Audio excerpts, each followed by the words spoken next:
wife introduces her, Claire, to my brother, because he had broken up with his girlfriend. Wow. So he ended up by getting not only introduction from me, but from Barbara. And highly recommended she live with her. And Claire, her dream was to live in Florida one day. Oh. And she had always gone out with lawyers. So, and my brother had written a book. And I made sure the marketing man, I had this picture on the front cover of the book, and it was like done the way Americans do their marketing books, and I made sure that, so he shows her the book, she looks at it, they looked at each other, we made for each other, we're getting married. So that was 23 years ago. And they've been happily married ever since. Beautiful. And Claire's a social worker. She's got her heart in the right place. She looks after seniors. She's got a little dog, Skippy, and she takes him to visit the nursing homes. Wow. And she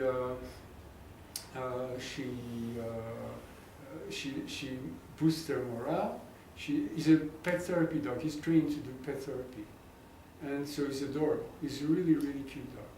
So that's what they did. My brother has been very, very generous with Israel for different charities. Hebrew University is not a charity, but it's an honor. And he's been, it was nice to see the plaques he put there in my parents' name. He's been supportive of other charities.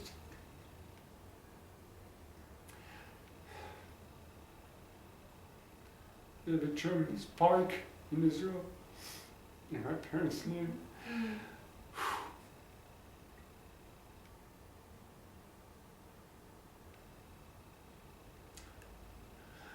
That's it. Sorry. No, I'm sorry. Okay, I think we are winding up now. Yeah. Just very briefly, how did you get your professional development here, you know? Oh, that's easy. Yeah. That's easy. That has no emotions. My professional development is very simple. I was always oriented towards the arts, and I was good at math too, and but I was always interested in humanities, people, and so on. But I could never make a career out of it. And my father felt I needed a profession, and he insisted that I go to McGill. And so I wanted to go to what is Concordia now. At the time it was Sir George Williams University, but I found that no, he wanted McGill. Why? For the brand. And so I said, okay, so I went, and all my friends at Northmount were all going to McGill. I was in a very bright class. I mean, I had people who were around me who were like, they were whizzes. They were Ashkenazi Jews who were brilliant. And some of them have major careers that he put together. And so then I went to McGill, and I took a Bachelor of Commerce degree. I was supposed to be an accountant.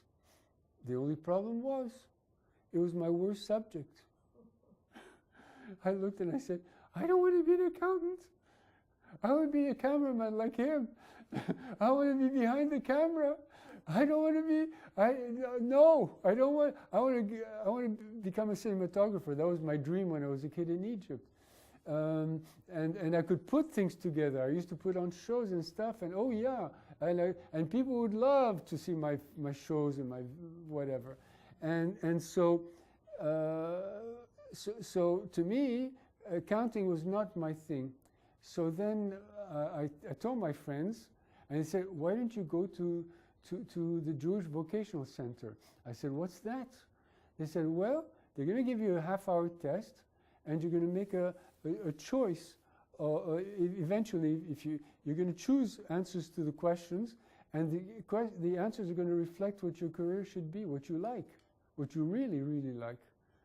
And I said, it's only half an hour? Yeah. I said, you did it? Yeah.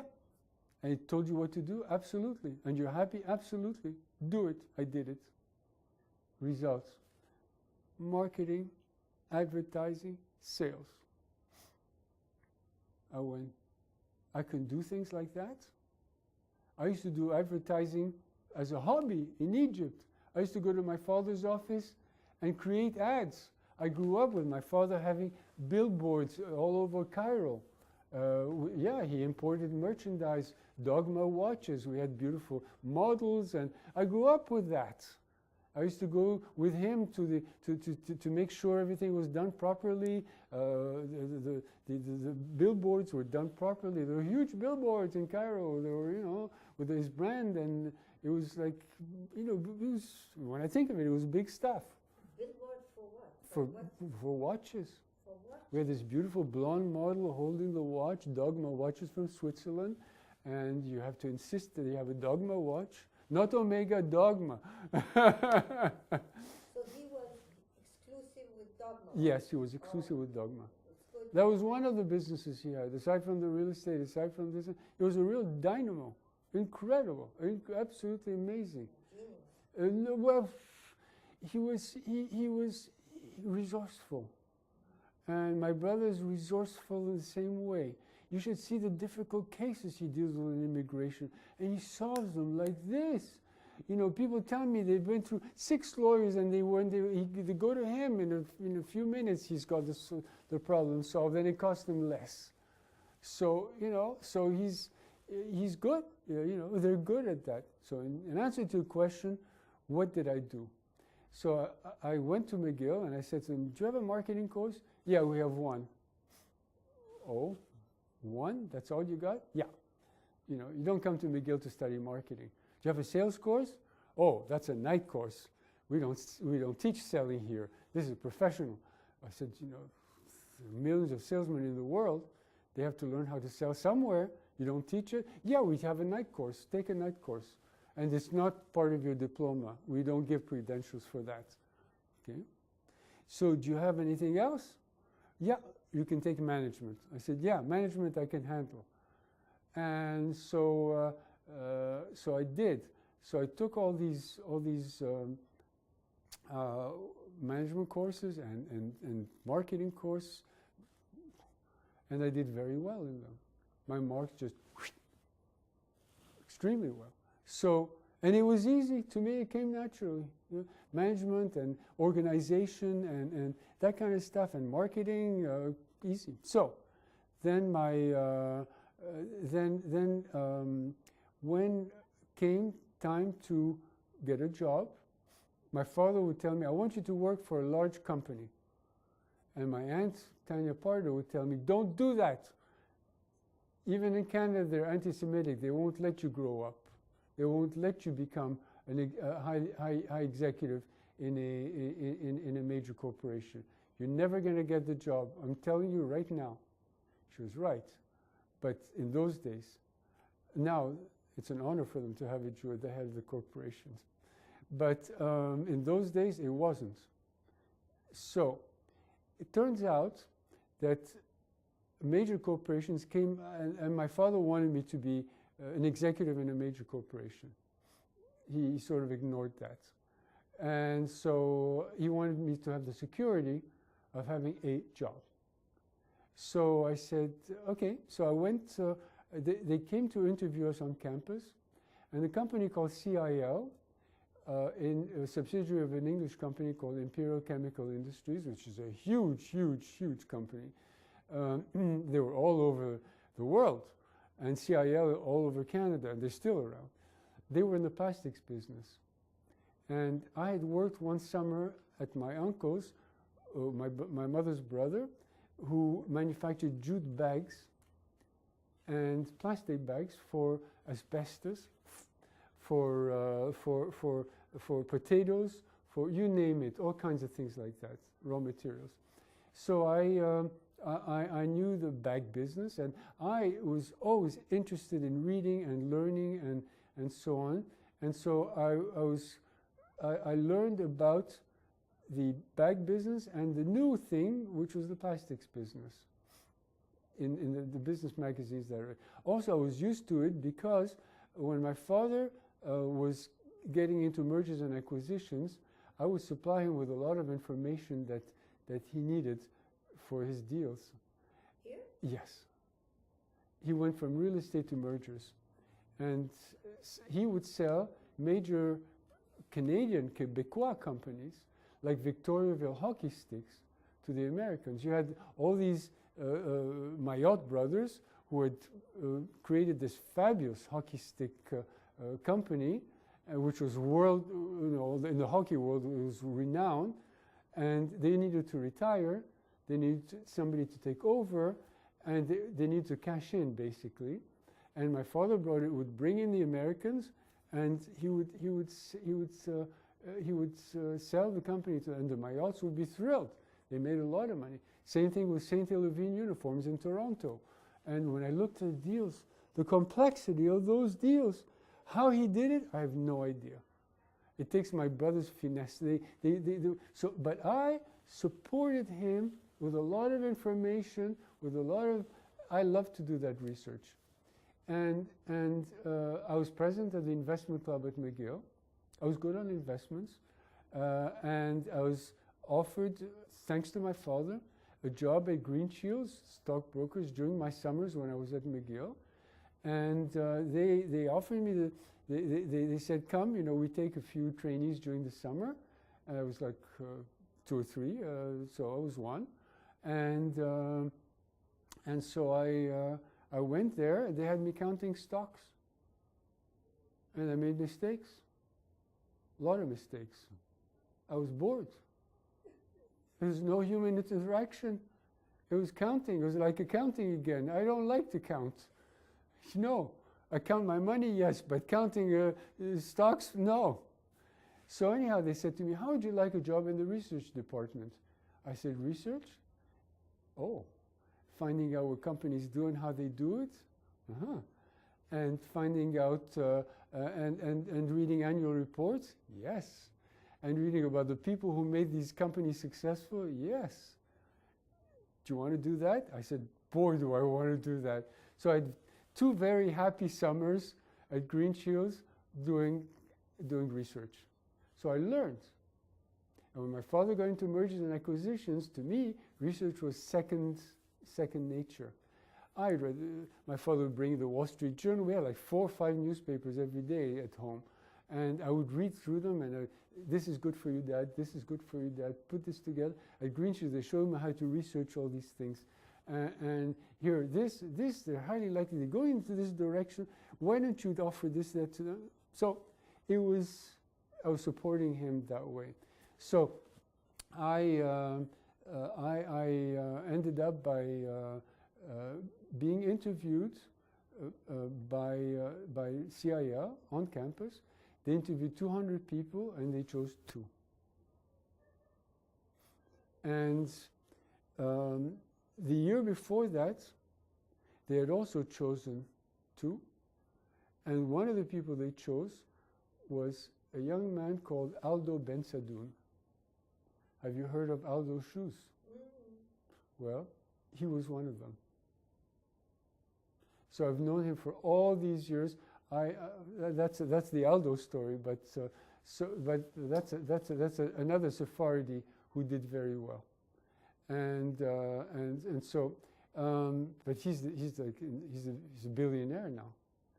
So back to me, I was interviewed by CIL, and I was chosen. There were 2 people they picked, me. Why? I did a reverse interview. I said to them, tell me, you're in the plastics business. Are you in polyethylene or polypropylene? They go, oh, we're in polypropylene. I said, oh, you mean you're a step ahead of polyethylene? And they go, how do you know? I go, well, I happen to have read up a little bit about you and so on. Tell me, are you in woven polypropylene or are you in flat? And they would go, woven. Why do you ask? I said, well, because, they're going neck and neck. DuPont is in polyethylene, and you're in polypropylene. And as far as my knowledge is concerned, polypropylene is a stronger material than polyethylene is for what you're doing. And they went, oh? I said, yeah. Did you know that? They hired me.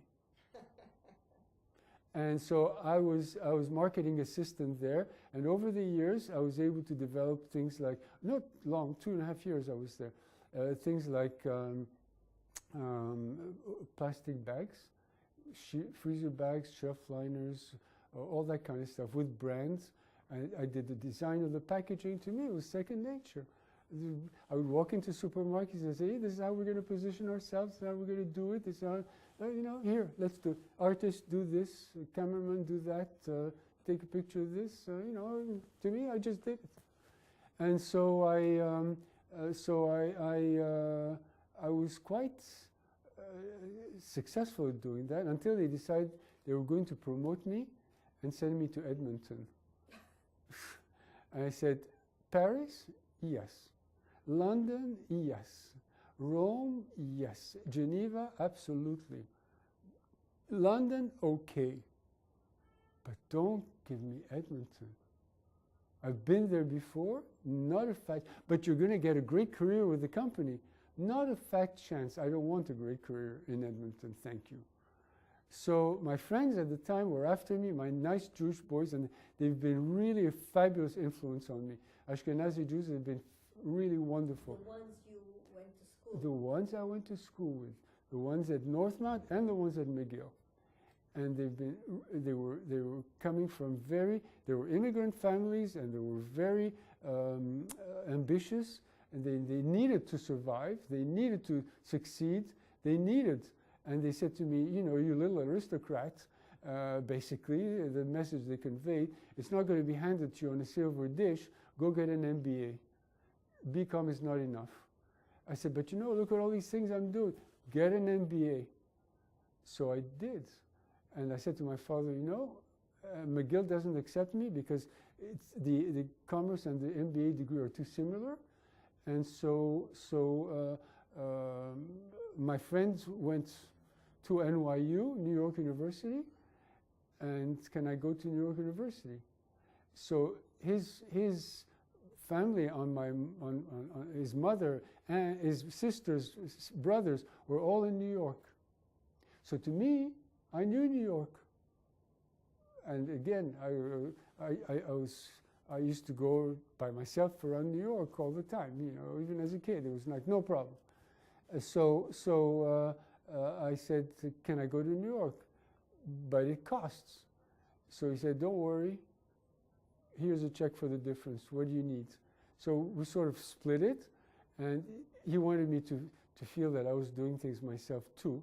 And so we split. But he never made me feel like it was his money and my money. He always felt money was never an issue in our family. It was never a point of discussion. It was never, number one, people who are well off didn't talk about money. It wasn't done. It was just not done. And in our family, even less. It wasn't done. So here, yeah, you need money to go. And I wasn't the type that went around asking for crazy things like movie cameras. I did it once. What? Only when you were 13. Only when I was 13. But the rest of the time, I was not a demanding child. My sister, yes, but not me. And so I went to NYU, and they said to me, we're going to let you in on probation. So I said, what's that? They said, well, your marks at McGill are not like the marks we have in the States. I said, I know. McGill marks 10% lower than the American schools do. And they said, well, we don't know that. And so they said, that's why we have to let you in on probation. They weren't used to people coming in from McGill. They said, we have to let you in on probation. I said, okay. In the meantime, NYU was right next door to the American Stock Exchange. The teachers I had it was set up a bit like Concordia. People went there for day courses and night courses and that course, different, and some of them worked part-time. And NYU was a very practical university. And I fell in love with it. I made Dean's List the first semester. They said to me, not only are you no longer on probation, but you're on Dean's List. I said, what does that mean? You're in the top tier. I said, and McGill, I was never in the top tier.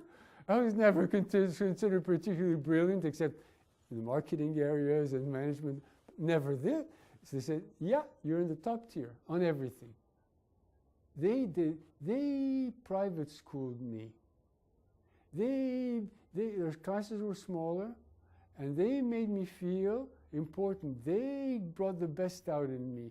They had teachers who were working during the day and taught for the love of it at night, not for the money of it. And so I was into that complete environment.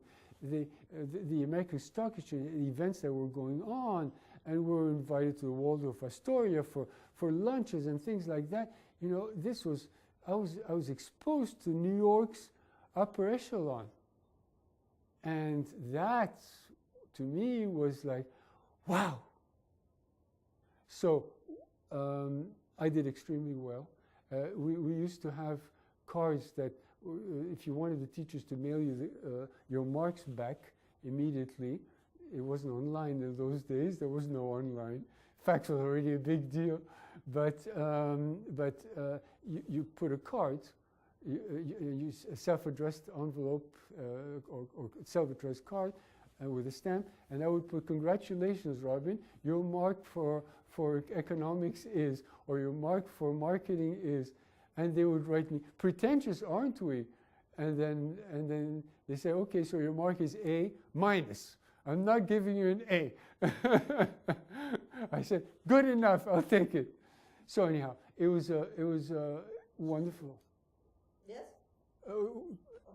Ask a question so that I'll be able to answer. I wanted to know, okay, you graduated MBA. So I graduated MBA, and okay, what happened next? Next, I very rapidly, I was offered jobs here, and they were in companies that were medium-sized, and they were owned by Americans and all that kind of stuff. And I was not comfortable with that. I wanted to be the boss. So my father said to me, you know, why don't you become marketing consultants? Same thing as you sell for one company, sell to many different companies. And he was used to interacting with lots of small and medium-sized companies because because he sold companies that were family-owned most of the time. So then I said, I can do that? So he said, yeah, try it. Wouldn't you know? It was the biggest gift he could have given me, because he set me on 25 years of pure joy.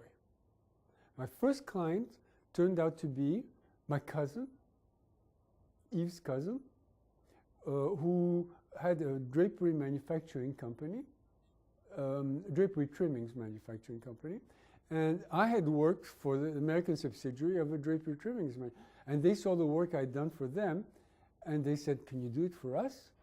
I said, okay. So I did, and they loved it. So I eventually was the first to do telemarketing. Get on the phone, contact small and medium-sized companies, and what I did was bring in to the French Québécois family-owned businesses American knowledge that I had acquired in New York through my MBA, through my father's background, through Green Shields, or doing the research and all that, because my perspectives were very broad this way. North American, not European, North American, and mainly American. And so I brought in all that, plus my personal creativity, en français and in English. So my my clients were thrilled. I had clients who were with me for decades, you know, easily 10 years. And matter of fact, one of my clients met my brother in Palm Beach, and he said, you know, it's thanks to your brother I'm here. He says, why? Your brother built up our whole company image.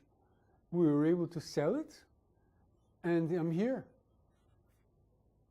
So I enjoyed, I worked like a dog, I worked very hard, but it wasn't work. It was people, it was creativity. I did newspaper, magazine, radio, TV, busboards, billboards, you name it. Photo newsletters. I was one of the first to do all that kind of stuff and put the whole packages together. You'd go into the streets of Montreal and you see on the backs of buses my ads, on billboards, on the Descartes Expressway, or you name it, they were all mine. It was my, so to me it was joy, it was really nice. And now you're retired? Yeah. Now you're retired. Yeah. I got into the investment field, the investment field by chance in a way, but I decided not to stay in there because I prefer to manage my own money and I was making more money managing my own money than taking care of other people. So I said no, and I also stopped working because I looked after my dad. He got sick when I turned around 50 or something. So I stopped working really at around 50. So I looked after him. It was a full-time job, and I'm glad I did it. And I got good results. He was supposed to live 2 years. He lived 12. Wow. So I'm very proud of that. I remember seeing you with him. I remember. Exactly. Okay, now we just want to ask, I want to ask you, where do you feel is home for you? Home? Yes. Montréal, en français. Home to me is right here. I can live in Florida if I want to. I can live in Europe if I want to. No. I love French Canadians, Québécois. I love Canada. I love the multicultural nature of our community, of our society. I love our Jewish community. I belong to Shar Shamayim. Again, I was shopping after I went to Israel, and you see how emotional I am when we talk about Israel. I came back to Canada and I said, I want to belong to the Jewish community and I want to be more active in it. And so I said, let me shop for a synagogue. I shopped everywhere. And I said, buck stops here, Shar Shamayim. Coincidentally, which is the same name as the synagogue as we had in Cairo. And I liked the format, the decorum, the everything was very much in keeping with the little aristocrat. So I like the Sephardi Jewish community. I love my Iraqi friends. Dr. Sabah Bekor invited me to his home one evening, and Sassoon Shahmoun invited me several times for the high holidays, that kind. So we get along well. I have several Iraqi friends. We understand each other. We know where we're coming from. But not enough for me to join the Spanish and Portuguese. I don't blame you. Okay, your identity. My identity? Yeah. First of all, Jewish. Second of all, I'm Jewish from Spain. Third of all, I'm Jewish, multicultural. I feel, like you said, with the spoons, French, Italian, Spanish. I feel all these things, and very much Canadian. I feel Montreal, the way it's evolved, not the other cities in Canada, but Montreal, has given me, I am Montreal. I look at people and I say to them, look at me, I'm typical of Montreal today. Beautiful. Okay, last thing. Do you have a message for anyone who might watch this? Do you have a message for somebody, for people to see this? What?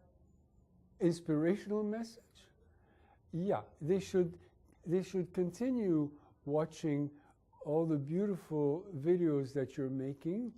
The Shoah is one thing, and they've been extremely good at telling their story, but the Sephardi Voices, and I don't want to make a plug for you, I just want you to understand that today I'm not well, and I'm happy to and honored to be here, because, and I'm making the effort to be here because I feel so strongly about what you're doing.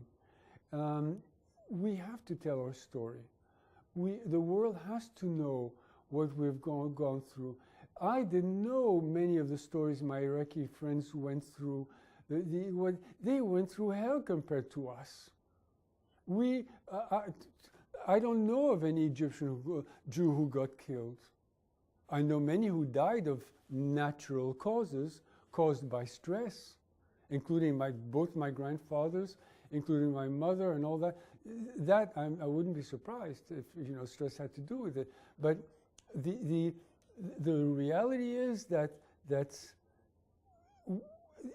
I admire the initiative that Sephardi Voices has taken. I would like it to be broadcast as much as it possibly can.